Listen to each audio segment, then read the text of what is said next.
자,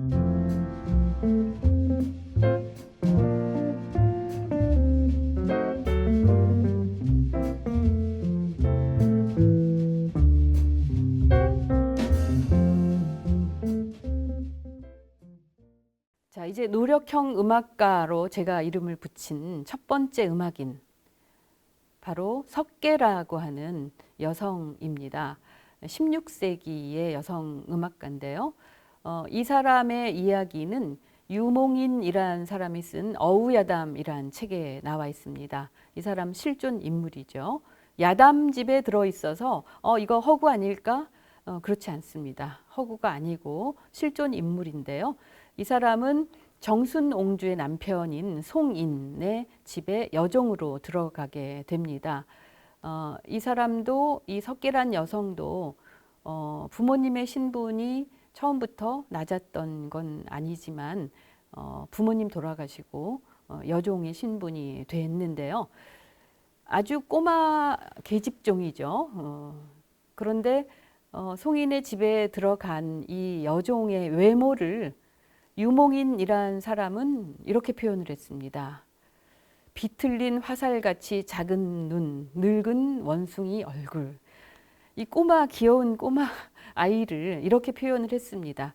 저는 이런 기록을 만나면 이건 하나의 장치같이 생각이 돼요. 물론 얼굴이 못생겼을 수가 있겠죠. 그런데 조선시대의 여성이고 종이고 음악을 했다. 그러면 일단은 사람들은 여러 겹의 색안경을 끼게 됩니다. 여러 겹의 색안경을 끼지 못하도록 돕는 장치가 저는 이렇게 못생긴 외모로 표현된 것이 아닐까라고 저는 생각을 합니다. 저의 생각이 뭐 검증이 될 수는 없지만 저는 이런 기록을 만나면 그 뒤가 뭘까 생각을 하게 되는데요. 어쨌든 처음에 이렇게 못생긴 여종이 송인의 집 여종으로 들어갔고 거기에서 일을 하면서 사는데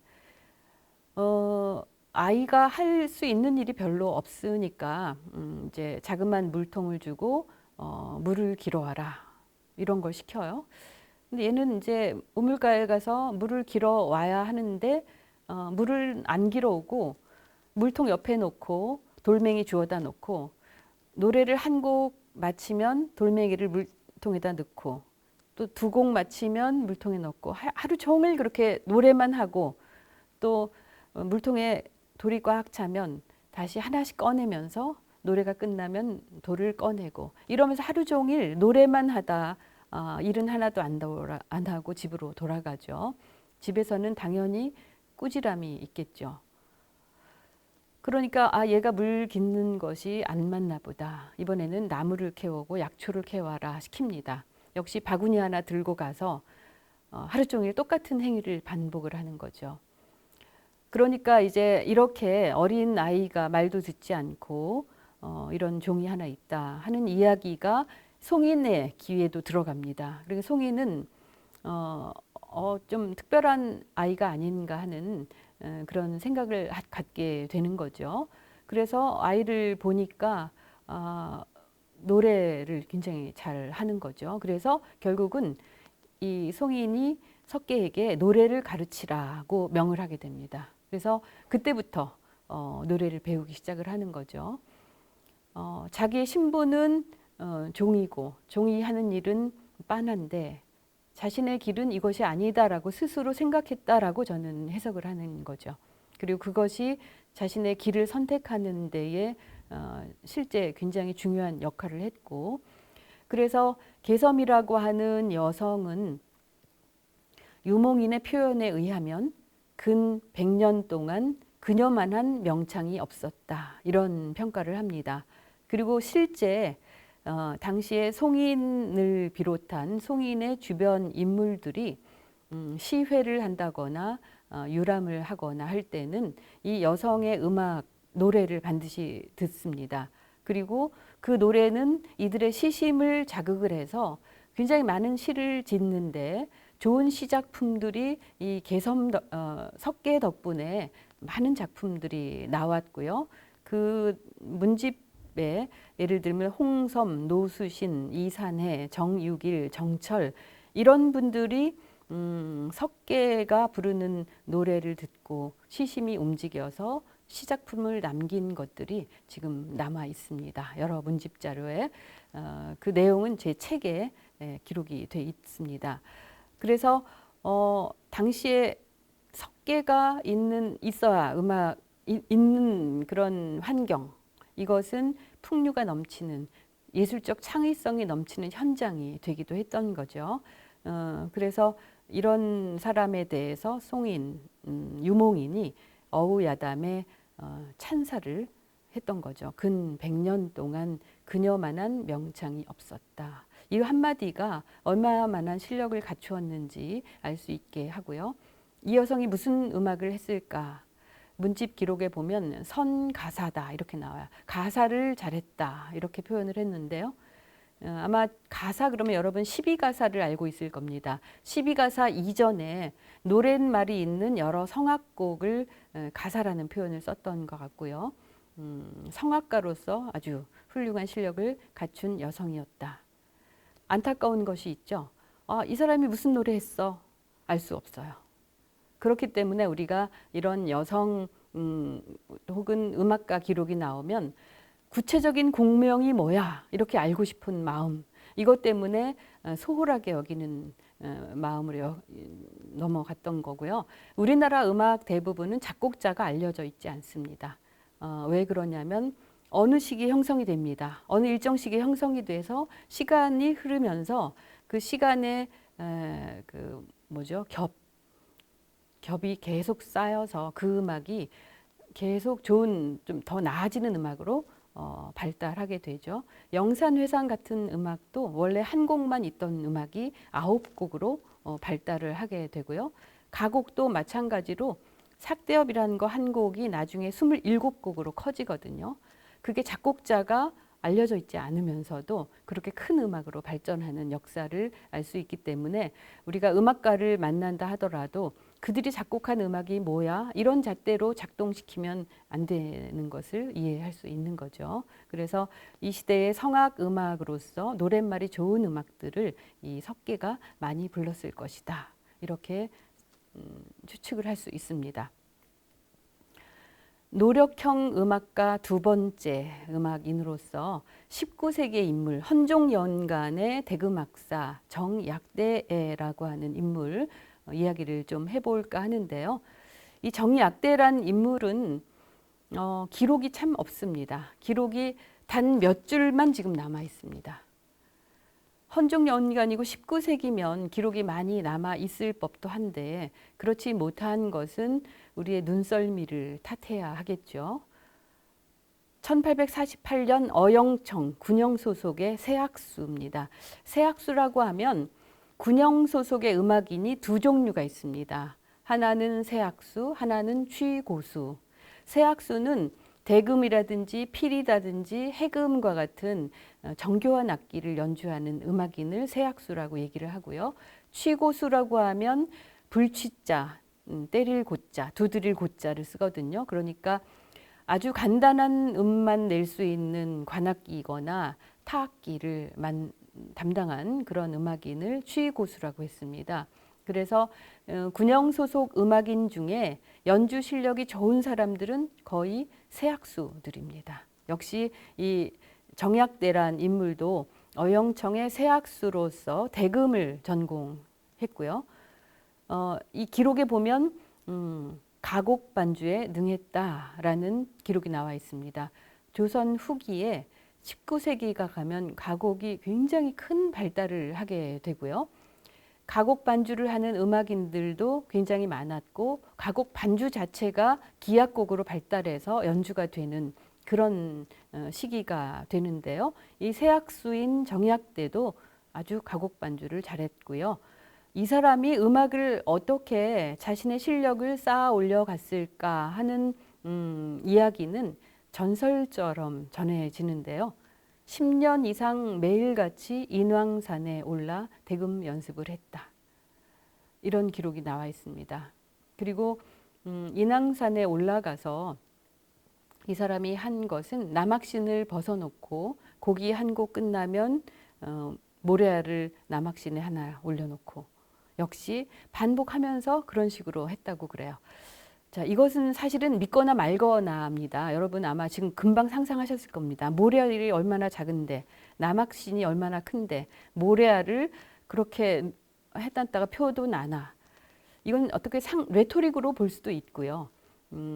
사실일 수도 있습니다. 그래서 결국은 10년 이상 그렇게 연주를 하니까 남학신에서 풀이 솟았다라고 하는 이야기가 전설처럼 회자가 되는데요.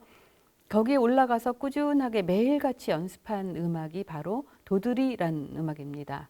도드리란 음악 지금 가약 검은고로도 여러 악기 독주곡으로도 많이 들을 수 있고 합주곡으로도 들을 수 있습니다. 그런데 대금으로 연주하는 도드리, 가야금으로 연주하는 도드리, 검은고로 연주하는 도드리 이런 음악은 소위 정악이라고 하는 음악을 연주할 때 필수 음악입니다. 이 음악을 제대로 연주를 하면 우리 정악의 중요한 표현들은 다 여기 담겨 있습니다. 도드리 연주를 잘하면 어지간한 음악을 잘 연주할 수 있는 음악이라는 것을 이 정약대도 알고 있었던 거죠. 그래서 정약대가 그 10년 동안 그런 연마를 했고 당시에 아주 전설처럼 유명한 인물로 남아 있습니다. 그래서 우리가 정약대를 통해서는 꾸준한 연습이 대가를 만든다라는 화두를 읽어낼 수 있는 그런 음악가고요. 이것은 지금 이 시대에도 마찬가지라고 생각을 합니다. 어느 날 하루아침에 스타가 되고 하루아침에 뭐가 되는 법은 저는 없다고 생각을 합니다. 그동안 꾸준하게 보이지 않는 연마 과정 이런 것이 있었기에 대가로 탄생할 수 있었다라고 하는 그런 화두를 알려주는 인물이 바로 정약대입니다. 자, 이제 노력형 음악인 두 번째 이야기인데요. 대금의 명인 역시 김계선이란 인물인데요. 이분은 1891년부터 1943년까지 살았기 때문에 이분의 이야기는 1940년대 잡지에도 소개가 돼 있습니다. 상대적으로 기록을 좀 접할 수 있는 인물인데요. 이분도 역시 군영의 음악인으로서 지원을 해서 음악 활동을 하게 되는데요.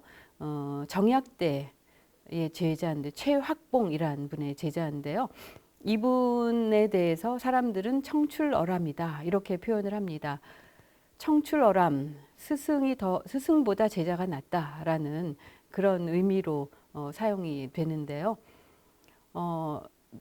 워낙 대금 연주를 잘해서 이 1900년대 초반부에는 장학원이 무너지고 일제강점기에 따라서 이왕직 아학부가 우리나라 국가음악을 담당하고 있었는데요. 이 아학부의 김간판이다라고 하는 이름이 날 정도로 대금을 굉장히 연주를 잘했고 간판급 스타다라고 할 만한 그런 실력을 갖춘 분인데요. 이 사람은 별명이 대금의 신선이란 별명도 있습니다. 그래서 당시에 경성방송국에서 대부분 이제 음악 프로를 내보낼 때 생방송으로 내보내는데요. 음악 연주를 잘하는 인기가 있는 사람들은 고정 프로를 줬습니다. 바로 이 김계선도 대금 독주의 고정 프로를 맡게 되고요. 그러면 이 사람들이 김계선이 대금을 연주하는 그 시간이 되면 당시만 해도 라디오가 별로 보급이 안 돼 있는 그런 시대였죠. 그러면 어느 마을에 라디오가 하나 있다 그러면 그 높은 데 라디오를 걸어놓고 다 같이 모여서 김계선의 연주 청성곡, 청성자진한잎이라고도 하죠. 상령산 이런 음악을 들으면서 일제강점기에 그 암울했던 마음을 위로하고 하는 그런 시간을 가졌다라고 기록에도 남아 있습니다. 그런데 이분이 이제 어떤 잡지에서 인터뷰를 한번 합니다. 기자가 찾아와서 당신의 인기 비결이 뭡니까? 그렇게 연주를 잘할 수 있는 비결이 뭡니까? 라고 얘기하니까 이 대가의 대답이 참 간단합니다.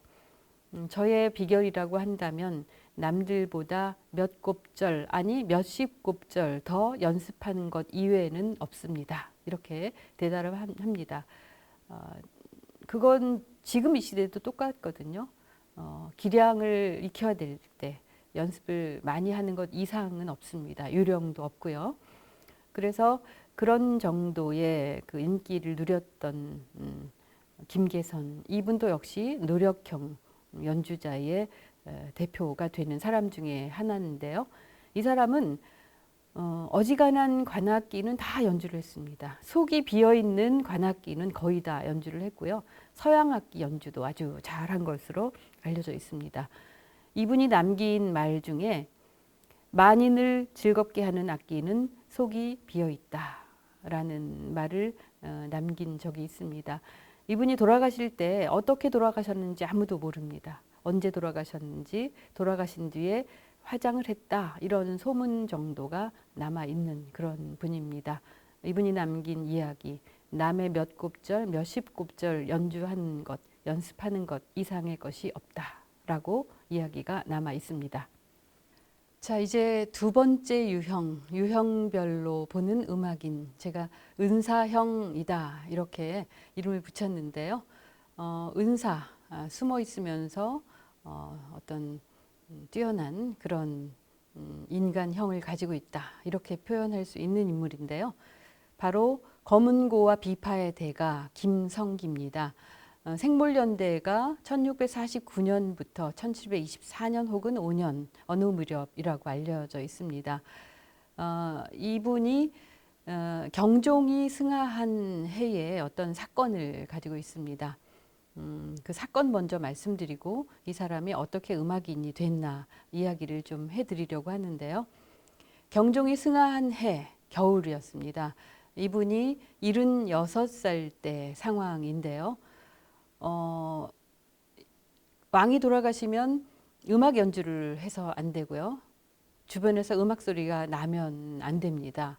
그런데 이 김성기가 그 겨울에 나의 죽음이 다가온 것 같은 거예요. 죽음을 예감하고 제자를 찾아갑니다. 이 부분은 당시에 마포 서호 강가에 살았다라고 얘기가 나오니까 이 섬 안에 있는 자기 맹인학사 주세근이란 제자를 찾아갑니다. 악기를 짊어지고 왜 찾아가느냐면 자기가 평생토록 아주 아끼던 음악이 한 곡이 있었습니다. 고려시대부터 연주가 됐던 그런 음악이고 아무한테도 알려주지 않고 혼자만 간직하고 있었던 한 곡이 있었습니다. 그 곡을 자기가 죽기 전에 오로지 나만 알고 있는 그런 음악이 전승이 되지 않으면 이 음악은 끊어질 것 같다라고 생각을 했기 때문에 죽기 전에 제자에게 알려주고 죽으려고 제자를 찾아가는데요. 말씀드린 대로 그때는 경종이 승하한 해기 때문에 국상 중에는 악기 연주를 해서는 안 되고요. 소리가 밖으로 나와서는 안 됩니다. 그러니까 이 꽁꽁 언 겨울임에도 불구하고 제자를 찾아서 어느 빈집으로 이끌고 들어갑니다. 빈집에 밀실로 들어가서 76 당시에 뭐 기침도 나오고 삐쩍 마른 노인이라 표현을 했는데요. 그러나 눈은 어떤 의지에 결연한 그런 모습을 가진 노인이란 표현을 했는데요. 제자를 이끌고 밀실로 들어가서 제자가 눈이 안 보이니 스스로 온도를 지펴서 불을 떼고요. 앞에 앉혀놓고 악기를 가르치기 시작합니다. 비파, 혼자만 간직하고 있던 곡을 전수를 하는데요. 문집 기록에 그 내용이 상세하게 기록이 돼 있습니다. 이 김성기라는 사람의 그 어떤 결연함이라든지 이 사람이 해온 여러 이야기들은 한 문집 6개 정도의 교차적으로 기록이 돼 있기 때문에 우리는 그 6개의 문집에 나와 있는 기록을 분석을 해보면 김성기라는 인물의 실체가 굉장히 명확하게 드러나는데요. 지금 말씀드린 내용은 이 문집 저쪽 이쪽 저쪽에 교차적으로 나오지는 않는 내용입니다만 바로 그 장면이 나옵니다. 이 음악은 고려의 옛조이다. 이 옛조는 오직 이 곡만 있을 뿐인데 내가 지금 이 곡을 연주하고 평소에 이 음악을 굉장히 아껴서 다른 사람한테 알려주지 않았는데 내가 이미 늙었으니까 이에 너한테 이 곡을 알려줄 테니 여기 빨간 글씨 물경 여인이 가야라 이렇게 표현했거든요. 남한테 함부로 주지 않아야 가능하다. 부드럽게 해석을 하면 남들한테 이 곡 함부로 알려주지 마 이렇게 한마디 덧붙여 쓰면서 음악을 가르쳐 줍니다. 그래서 이 자기가 알고 있는 그 음악의 모든 내용을 다 제자한테 알려줍니다. 국상 중이고 음악 연주를 해서는 안 되는 그런 시기였음에도 자신의 죽음을 예감했기 때문에 음악을 전수를 했는데요. 자, 이 사람이 어떻게 음악가가 됐나 이걸 먼저 또 말씀을 드릴 필요가 있는데요. 이 사람은 상방에서 활을 만드는 궁인 출신입니다. 궁인 출신이기 때문에 이 사람은 평생 활을 만들며 살아야 되는 그런 인물이었었는데 원래 직업보다는 검은고 연주에 큰 관심을 가지고 있습니다. 그래서 왕세기라고 하는 스승을 찾아가서 자신이 검은고를 배우겠다 해서 가르치기 시작을 했는데요. 배우는 열정이 워낙 강하다 보니까 스승이 가르쳐 주는 것에 만족하지 않게 되는 거고요. 항상 새로운 것을 배우고 싶어 하고 그런 열정이 강한 인물이죠. 그리고 스승이 안 가르쳐 주니까 스승의 방에 몰래 가서 엿들어서 음악을 계속 익히는 그런 음악가로 활동을 하게 되고 나중에는 스승이 그 사실을 알고 자신의 비법을 다 올곧게 전수하는 그런 음악가로서 평생 성장을 하게 돼서 이 사람은 조선 후기의 음악계에서 굉장히 주목받는 인물이 됩니다. 그래서 김성기 신보 그러면 김성기라는 사람이 새로운 음악을 만들어냈다. 그러면 많은 사람들이 귀를 쫑긋 세우고 주목을 하는 그런 사람으로 자리하게 되고요. 또 영산회상이란 음악 중에 두 번째 곡 중령산 선율이 바로 김성기라는 사람의 선율을 연주하는 그런 음악이기 때문에 음악사에 별로 작곡자가 알려져 있지 않는데도 이 중령산이라는 음악은 이 김성기라는 사람이 선율을 썼구나라는 것을 알려주고 있는 그런 중요한 인물인데요. 이 사람이 정치적인 성향이 자기가 옳지 않다라고 보는 거에 대해서는 굉장히 거부를 하는 그런 인물로 살았습니다. 소신파라고 할 수 있는데요. 예전에 음악가들은 출연료를 주면 가서 연주를 하는 그런 경우가 많았는데 이 김성기만은 가려서 연주를 했어요. 그래서 예를 들면 국노 출신의 목호령이라는 인물이 경종 2년의 일인데요. 여곡을 고발해가지고 노비에서 신분이 높아진 그런 인물인데요. 고변을 잘하는 대표적인 인물이 목호령인데 이 목호령이 자신이 그렇게 권력을 얻게 되니까 당시에 유명한 음악가가 자신 앞에 와서 연주해야 된다라고 생각을 하는 거죠. 그래서 김성기를 불러서 연주를 시키려고 한 거죠. 근데 김성기가 보기에 굉장히 고변 잘하는 인물인데 그 앞에 가서 연주한다는 것, 출연료를 아무리 많이 준다 하더라도 나는 연주하지 않겠다라고 비분간개하면서 악기를 내던진 그런 일화도 남아있는 그런 인물입니다. 그러니까 이런 식의 삶을 살았기 때문에 이 사람의 만년은 굉장히 가난했습니다. 그래서 서호에 배를 하나 띄워놓고 낚시를 즐기며 살았다고 하고요. 스스로 자기의 호를 좋은 이라고 이름을 짓고 낚시 즐기고 가끔 악기도 연주하고 그래서 사람들이 지나가다가 이 김성기가 연주하는 음악을 들으면 다 눈물을 흘렸다. 이렇게 그 음악에 울분이 들어가 있어서 그런 것이구나라고 해석을 했다고 하죠. 그래서 사람들은 이 사람을 그냥 보통 음악가와는 다른 음악가라고 이야기를 하고 6명의 문인들이 김성기 이야기를 기록을 해서 우리가 만날 수 있게 됐습니다.